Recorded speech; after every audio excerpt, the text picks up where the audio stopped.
بسم اللہ الرحمن الرحیم۔ ضرور سنیں، کہیں آپ بھی تو اس طرح نماز نہیں پڑھتے۔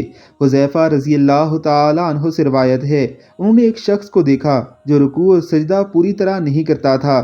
جب اس نے اپنی نماز پوری کر لی تو حذیفہ رضی اللہ تعالیٰ عنہ نے فرمایا کہ تم نے نماز ہی نہیں پڑھی۔ ابو وائل راوی نے کہا، میں خیال کرتا ہوں کہ حذیفہ نے یہ بھی فرمایا کہ اگر تو ایسی ہی نماز پر مر جاتا تو نبی کریم صلی اللہ علیہ وآلہ وسلم کی سنت پر نہیں مرتا۔